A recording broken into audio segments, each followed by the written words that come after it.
So we're joined today by Adèle Santos, here representing the Invisible City, Houston's housing crisis. Welcome, Adèle. Thank you. It's fun to be here. Yeah. So this is Houston Cinema Arts Festival, 10-year anniversary. What is it like being here re-exhibiting the Invisible City with audiences here? Oh, I think it's such fun, honestly. I mean, I looked back at the film because I hadn't seen part of it for 30 years. Wow, you know. And just hearing the voices of those people, I never forgot the voices. I never forgot what they actually had said, you know. And you go through a film like that, and there was Mrs. Tippett talking about the garbage, and this one talking about that, and you know, it's so much fun, and you know, just reliving it. And of course, the city's changed completely since I was here last year. Can you walk us through a little bit about your connection to Houston? Yes, you know, I came to Rice University to teach. And the person who was dean at the time had been my professor when I was at the University of Pennsylvania. And I was determined to get me to come to Houston. And, you know, I didn't know anything about the city. It just had a pretty lousy reputation, I had to say. And I loved it. I really loved it. I loved the kind of the freedom that came with it, honestly. All the stuff, by the way, that in the film the Chamber of Commerce talks about, but there's some truth to it, you know. You can actually imagine the most amazing things here. And the idea of doing a film never struck me at all. But, you know, James Blue was teaching at Rice, and we met at Rice as, you know, co-faculty people. And that's really how it all started, because, you know, he was always looking for subjects. And, you know, I just done this design studio with my graduate students at Rice, looking at the low and moderate income problem of housing, which I knew was a crisis. And I'm talking to him about it, and he goes, wow. And I said, but it's invisible because nobody drives those neighborhoods. So he says, wow, that sounds like a subject. And, you know, so it went from there. But, you know, I loved being here. It was really fun. I enjoyed teaching at Rice, a very good university. And, you know, actually it was a pleasure. It really was a pleasure to be here. And, you know, it's kind of a wild place. It was then, you know. I mean, the biggest of everything and, you know, crazy stuff, yeah.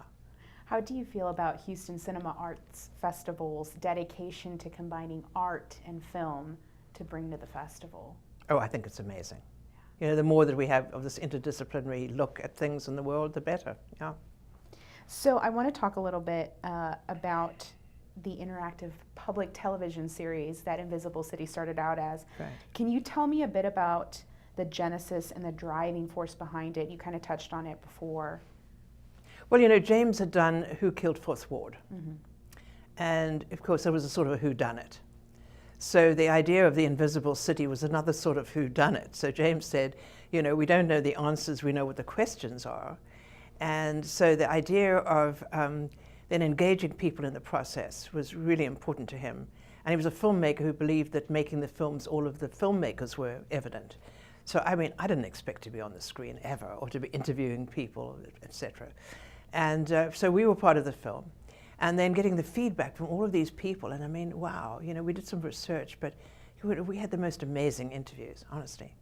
And then we assembled all these tapes. And every day, by the way, we were rewinding and re-cataloging, so we knew exactly where everything was, right? And so the idea of this was that it would be interactive from day one, but we didn't have the technology, okay? I mean, 38 years ago, things didn't exist. So we were doing it all in Super 8 film and, you know, kind of, you know, recording it ourselves, you know, somewhat disastrously sometimes. And yeah, so then the question was, how did we get the feedback? And this is the most interesting thing that isn't in the film that they'll see tomorrow, is that I actually, where I lived, I got a whole series of phone lines in.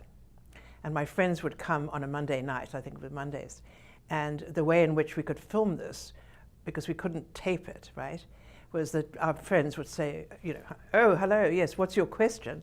And then they'd repeat what the question was so we could film that part of it. And then we could get the reply. And so each week, you know, because of this feedback, you know, James and I and the team went and we had to make a new film, you know, another half hour. It was exhausting.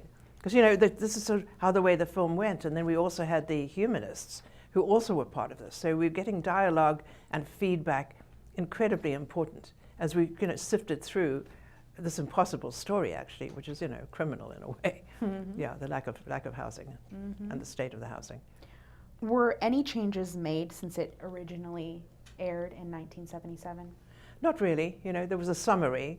You know, we had all the episodes and we got all the feedback. Okay, so then we had a big public meeting, and we filmed that too. And so there was the audience, you know, and many of them were people in the film, by the way, responding to us, and some of that was very important. And then James and I made the summary, which I think is still the same summary that we made then. Yeah. How would it be made differently today than it was in the 70s? Oh, well, you know, we have different technology. It's way more sophisticated. You know, we probably could have, you know, recorded the questions directly, but we couldn't then. And filmically, of course, way more sophisticated.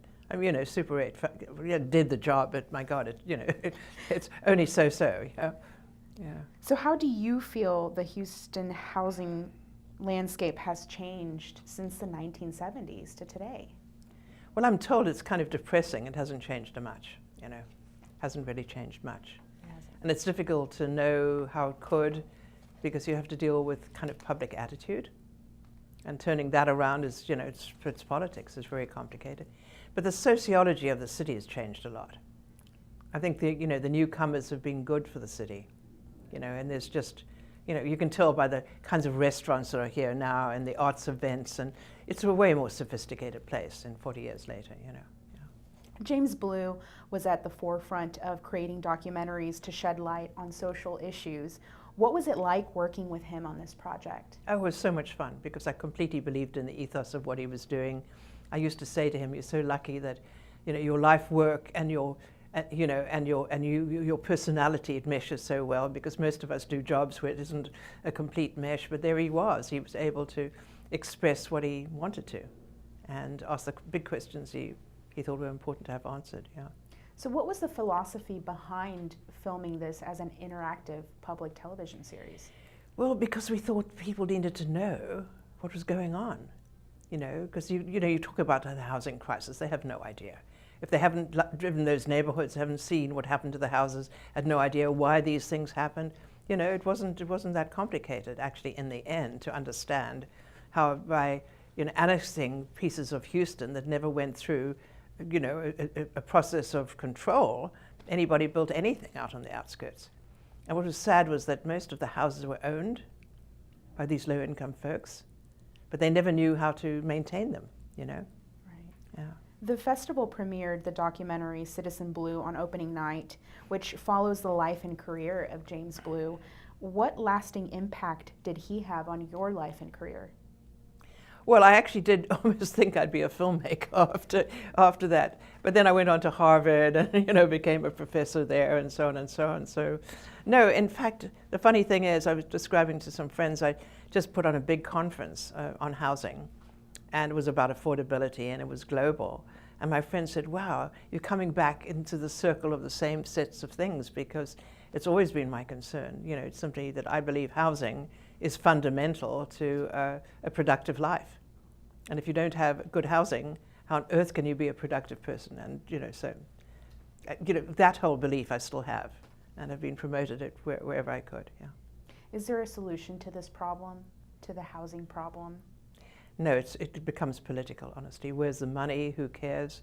You know, it's not for, I mean, individuals don't do this in a way. It has to be public policy that helps us along, because, you know, it's a question of capital, where you're going to put it, where the priorities of a community, you know.